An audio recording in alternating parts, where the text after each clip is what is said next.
Assalamualaikum warahmatullahi wabarakatuh. Kembali pada praktikum mata kuliah Ekonometrika 1. Kali ini kita sudah memasuki pertemuan terakhir atau pertemuan 14. Masih berkaitan dengan sistem persamaan simultan. Fokus pada praktikum kali ini adalah terkait dengan metode ILS dan 2SLS. Kita mulai dari metode ILS atau indirect least square. Metode ini adalah untuk pendugaan model yang hasil identifikasinya exact identified. Adapun langkah-langkah metode ILS meliputi langkah sebagai berikut. Yang pertama, buat persamaan reduced form berdasarkan persamaan strukturalnya. Ya, banyaknya persamaan reduced form adalah sebanyak variabel endogen yang ada di dalam suatu sistem persamaan simultan. Langkah yang kedua, kemudian dari persamaan reduced form tersebut, estimasi atau duga koefisien regresinya dengan menggunakan metode OLS. Ya. Kemudian langkah yang ketiga adalah menduga koefisien model persamaan struktural dengan menggunakan koefisien yang sudah dihasilkan sebelumnya dari persamaan reduced form tersebut. Nah, kita bisa melihat contoh penerapan ILS-nya seperti pada contoh soal yang terdapat di video sebelumnya. Ya, jadi ada dua persamaan struktural, yaitu Y1 sama dengan AY2 plus BX1 plus mu1 dan Y2 sama dengan CY1 plus DX2 plus mu2. Dari situ bisa dibuat persamaan reduced formnya. Kemudian dari persamaan reduced form tersebut diperoleh koefisien. Kemudian nilai koefisien ini bisa diduga dengan metode OLS biasa. Ya, misalkan diduga dengan metode OLS biasa diperoleh koefisien reduced form sebagai berikut. Nah, kemudian bisa diduga atau dihitung nilai koefisien persamaan struktural yang ABCD tadi. Ya, dengan demikian maka dugaan persamaan strukturalnya dapat diestimasi. Selanjutnya kita beralih ke metode 2SLS atau two stage least square. Nah, metode ini digunakan untuk apabila identifikasi model menghasilkan kesimpulan yang over identified. Ya, adapun dari namanya ada two stage, ya, artinya ada dua tahap dalam metode 2SLS ini. Yang pertama adalah tahapan pertama, lakukan regresi dengan menggunakan OLS pada persamaan reduced form. Ya. Persamaan reduced form adalah persamaan yang variabel di sisi kanan persamaannya itu adalah semua variabel predetermin. Ya. Kemudian dari regresi tersebut simpan nilai dugaan variabel endogennya atau predicted values-nya. Ya. Kemudian langkah yang kedua itu adalah lakukan regresi OLS pada persamaan struktural, ya. Dengan catatan apa? Variabel endogen yang terdapat pada persamaan struktural tersebut apabila terdapatnya di sisi kanan persamaan, maka variabel yang digunakan adalah variabel nilai dugaannya atau predicted values-nya. Sebagai contoh, di sini terdapat persamaan keseimbangan supply demand antara permintaan dan penawaran minyak goreng sawit, ya. Jadi ada dua persamaan. Yang pertama persamaan permintaan minyak goreng. Nah, itu dipengaruhi variabel ini, permintaan minyak goreng ini diduga dipengaruhi oleh tiga variabel, yaitu P, I, dan S, di mana P adalah harga minyak goreng sawit, I adalah pendapatan nasional, dan S ini adalah harga minyak goreng kelapa, ya, atau ini adalah barang lainnya, atau mungkin dia bisa substitusi atau komplementer, ya. Kemudian persamaan penawaran minyak goreng sawit itu menunjukkan apa? Penawaran minyak goreng sawit dipengaruhi oleh P, R, dan T, yaitu dipengaruhi oleh harga minyak goreng sawit, kemudian oleh harga CPO sebagai bahan bakunya atau bahan produk mentahnya, dan juga tren periode waktu. Nah, dari keseluruhan persamaan ini ada persamaan identitasnya, ya, persamaan keseimbangannya, maaf. Jadi demand sama dengan supply, maka bisa dikelompokkan, ya. Variabel endogen itu ada tiga, yaitu permintaan minyak goreng sawit, penawaran minyak goreng sawit, dan harga minyak goreng sawit. Ya, sedangkan 4 variabel yang lainnya itu adalah variabel predetermin. Nah, kita sudah mempelajari pekan lalu kalau bentuk persamaannya itu adalah persamaan keseimbangan seperti ini, ya, maka variabel P ini karena dia terdapat di kedua persamaan, dia termasuk ke dalam variabel endogen. Dan dari sinilah kita nanti mulai melakukan penyusunan persamaan reduced formnya. Dengan demikian, maka persamaan reduced form yang pertama bisa disusun adalah P ini sebagai fungsi dari I, S, R, dan T. Nah, misalkan kita lakukan perhitungan atau kita lakukan identifikasi ya dengan order condition sebagai syarat perlunya, kondisinya di mana diketahui K adalah semua variabel yang ada di sistem ini yaitu 7 dan ada 3 buah persamaan. Ya, untuk persamaan yang pertama atau permintaan minyak goreng sawit bisa dihitung K min M nilainya itu adalah 7 min 4 dan G min 1 itu adalah nilainya 3 min 1.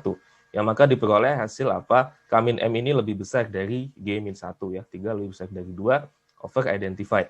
Ya, begitu pula yang persamaan kedua atau persamaan penawaran minyak goreng sawit. Ya. Jadi dari order condition diperoleh kesimpulan identifikasinya adalah over identified untuk kedua persamaan. Apabila kita cek ya untuk mengkonfirmasi apakah ini bisa diidentifikasi atau tidak, kita cek dengan rank condition. Nah, masih ingat ya, menyusun tabel koefisien ini, jadi barisnya adalah ada 3 persamaan dan kolomnya adalah sebanyak 7 variabel. Ya, ini berisi dengan koefisien-koefisiennya. Yang ada di sisi kiri persamaan pindah ke kanan nilainya jadi min 1. Kemudian yang variabel yang tidak ada di persamaan tersebut nilainya adalah 0. Ya. Untuk persamaan 1 bisa diidentifikasi berarti coret pada persamaan 1 dan variabel yang ada di persamaan 1 yaitu QD, P, I, dan S. Ya, maka yang tersisa di sini adalah matriks yang berukuran 2 dikali dengan 3. Ya. Ini kan bentuknya tidak persegi ya, tinggal diambil berukuran 2 kali 2 di dalamnya. Kalau ada salah satu yang determinannya tidak sama dengan 0, maka identifikasinya menunjukkan identified. Ya. Begitu pula untuk persamaan yang kedua apabila disusun tabel koefisiennya ya menggunakan tabel yang sama, kali ini yang dicoret adalah pada persamaan 2, kemudian variabel yang ada di persamaan 2 yaitu QS, P, R dan T ya. Maka yang tersisa adalah wilayah yang matriks yang berukuran juga 2 kali 3 ya, sebagian ini. Dan ambil di 2 kali 2 yang berukuran 2 kali 2 di dalamnya, kemudian determinannya salah satu dari determinan tersebut adalah tidak sama dengan 0, maka bisa dikatakan identified. Artinya dari hasil identifikasi ini menunjukkan bahwa sistem persamaan simultan tersebut pada kedua persamaan permintaan maupun penawarannya itu over identified yang artinya akan diestimasi dengan menggunakan SLS. Ya. Cara seperti ini sebetulnya ini tidak perlu selalu dilakukan ketika kita melakukan pemodelan dengan software ya. Tapi ini untuk menunjukkan dan untuk untuk lebih jelas memperlihatkan bagaimana identifikasinya. Kita lanjutkan ke Excel. Jadi ini adalah data yang akan kita gunakan untuk mempraktekkan model 2SLS ya, metode 2SLS pada software seperti itu. Jadi di sini ada variabel-variabelnya ya, ada 7 variabel keseluruhan, kemudian ada tambahan informasi waktunya. Ya, datanya adalah time series. Jadi untuk pertama bisa di-copy untuk kolom variabel ini sampai ke bawah ya, nama variabelnya beserta observasinya ini bisa di-copy. Nah, selanjutnya kita akan membuka stata. Kita lanjutkan di stata ya. Jadi tadi data yang sudah di-copy bisa dimasukkan ke dalam data editor seperti ini. Ya, bisa di paste di sini variable names ya. Nah, kemudian kembali ke sini.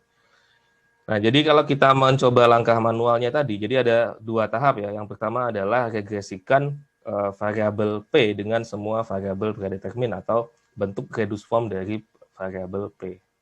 Ya, jadi di sini kita regresikan, bisa ketikkan pada komen ini stage pertamanya itu regresikan antara P itu tadi adalah harga minyak goreng sawit ya, kemudian diregresikan dengan 4 variabel predetermin ya, ada 4 variabel predetermin, yaitu yang pertama adalah pendapatan atau I, kemudian ada S atau harga barang lainnya yaitu harga minyak kelapa, kemudian diikuti oleh ada lagi harga CPO dan juga tren.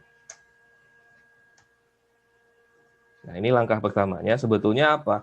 Hasil yang diperoleh ini tidak penting untuk kita perhatikan ya, tapi yang mau kita ambil dari langkah yang pertama ini adalah kita perlu menyimpan nilai dugaan dari harga minyak sawit ini atau P duganya ya. Maka kita bisa lanjutkan dengan predik, misalkan dari ini diberi nama P head ya. Nah, ini adalah step yang pertama ya. Kita lanjutkan untuk step yang kedua, maka kita estimasi untuk masing-masing baik persamaan 1 maupun persamaan 2 ya. Untuk persamaan 1 kita punya kuantitas itu adalah sebagai fungsi dari ya, jadi ketika regres ya, tadi variabel endogennya adalah kuantitas. Nah, kemudian dia adalah fungsi dari 3 buah variabel, yaitu dari harga minyak sawit, kemudian dari pendapatan dan juga harga minyak kelapa. Maka bisa kita lanjutkan di sini. Harga minyak sawitnya yang digunakan adalah nilai dugaannya atau predicted values-nya yang baru saja tadi sebelumnya digenerate ya. Maka kita pakai P head ini. Kemudian kita lanjutkan variabel lain yang dipakai adalah pendapatan dan juga harga minyak kelapa. Nah, ini adalah stage yang keduanya ya. Maka ini diperoleh persamaannya dari koefisien dari persamaan struktural persamaan yang satu atau persamaan permintaan minyak sawit tadi, minyak goreng sawit tadi. Nah, ini adalah langkah apabila kita lakukan step by step ya, bisa dikatakan langkah manualnya satu persatu. Nah, di software itu ada metode lain yang lebih langsung otomatis satu langkah untuk mengestimasi ini, persamaan strukturalnya ini. Nah, kita bisa akses di sini, di statistik, kemudian pilih endogenous covariates di sini. Ya, kemudian pilih yang paling atas, yaitu single equation instrumental variable regression. Ya, kita menggunakan regresi IV atau instrumental variable. Ini adalah langkah yang lainnya. Ya. Nah, untuk persamaan 1, ya kita masukkan dependent variable-nya berarti yang ada di sisi kiri persamaan, yaitu kuantitas. Ya. Nah, kemudian tadi dalam persamaan struktural persamaan 1, kuantitas ini dipengaruhi oleh 3 variabel ya, yaitu harga minyak goreng sawit atau P, kemudian pendapatan atau income, dan juga oleh harga minyak lainnya atau minyak kelapa. Nah, yang dimasukkan ke independen ini adalah yang hanya variabel yang ada dia itu eksogen saja, eksogenusnya saja. Ya, dari ketiga tadi, ada dari P, dari I, dan S, sebagai variabel yang ada di sisi kanan persamaan, yang eksogen itu hanya 2 ya, yaitu pendapatan dan harga minyak kelapa. Ya, maka yang dimasukkan ke independen sini hanya 2, yaitu pendapatan dan harga minyak kelapa. Ya. Kemudian yang P-nya atau harga minyak sawitnya itu masuknya ke dalam endogenous variable di sini. Dan satu saja kan, maka dimasukkan harga M sawit di sini, variabel yang aslinya. Nah, kemudian yang dimasukkan ke instrumental variable itu adalah variabel endogen yang lainnya yang tidak ada di dalam persamaan ini. Ya, maka tadi apa yang belum ada di sini ada 2, yaitu harga CPO dan juga tren. Nah, itu dimasukkan ke dalam instrumental variable. Ya, masukkan harga CPO dan masukkan tren. Nah, kalau sudah disusun seperti ini, ya, lalu klik OK. Ya, jadi ini hasilnya ya. Instrumental variable atau 2SLS regression. Ya, jadi di sini bisa kita perhatikan koefisiennya sama persis dengan metode manual tadi ya, yang satu persatu langkahnya ya kan, tapi di sini bisa diperhatikan ada perbedaan pada standar error ya. Standar errornya agak berbeda. Nah, yang mana yang kita pakai? Yang kita pakai yang lebih tepat itu adalah yang kita menggunakan metode IV atau 2SLS ini ya. Kenapa? Karena pada perbedaan ini muncul dari mana? Karena ada perbedaan variabel P-nya yang digunakan ya. Pada metode manual satu persatu itu adalah kita menggunakan nilai dugaannya ya. Sedangkan pada IV regress atau regresi IV ini kita menggunakan harga minyak sawit yang data aslinya ya. Maka yang lebih tepat digunakan walaupun koefisiennya itu sama, tapi yang lebih tepat digunakan adalah yang dengan menggunakan IV ini karena standar errornya yang lebih tepat begitu. Nah, ini kita sudah melakukan estimasi pada persamaan yang pertama. Oleh karena itu, selanjutnya kita bisa lakukan estimasi untuk persamaan yang kedua.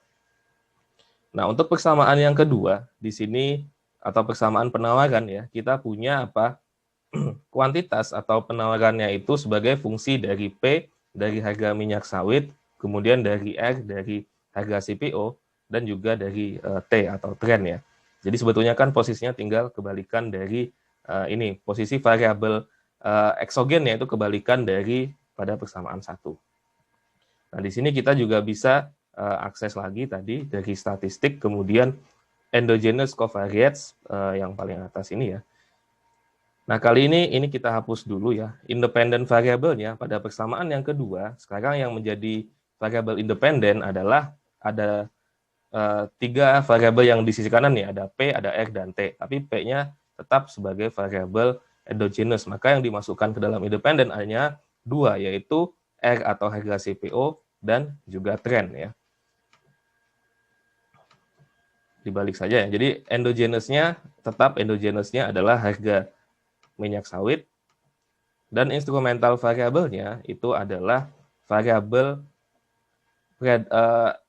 eksogen atau predetermin lain yang tidak masuk ke dalam persamaan ini ya. Maka ada 2, yaitu ada pendapatan dan juga ada harga minyak kelapa.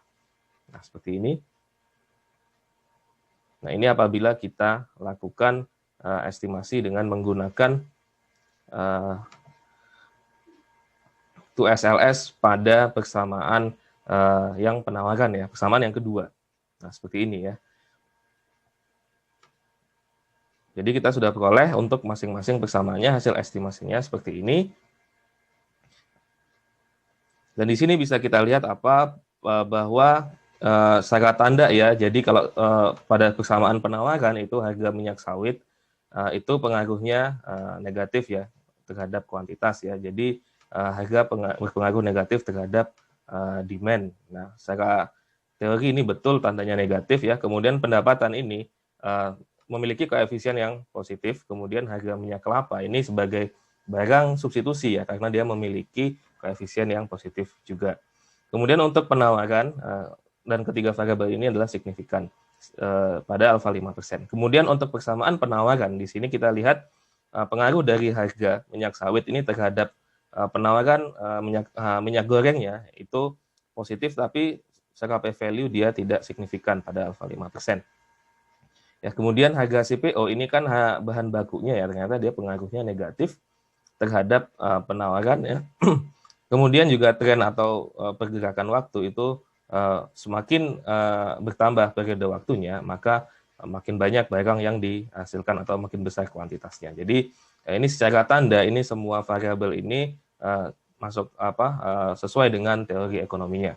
Walaupun pada persamaan penawaran ya kita temui bahwa ternyata pengaruh P terhadap QS itu secara statistik dia tidak signifikan pada alfa 5%.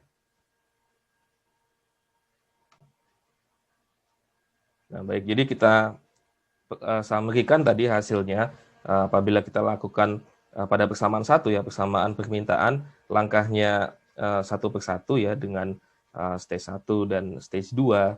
Ya, ini hasilnya seperti ini. Koefisien pada stage 2 ini menunjukkan koefisien dari persamaan strukturalnya ya. Apabila dibandingkan dengan metode Ivy regress ya, dengan menggunakan rumus Ivy regress diperoleh apa? Koefisiennya sama, tapi ternyata ada perbedaan pada standar error tadi ya. Karena perbedaannya berasal dari perbedaan variabel P yang digunakan pada masing-masing persamaan ini.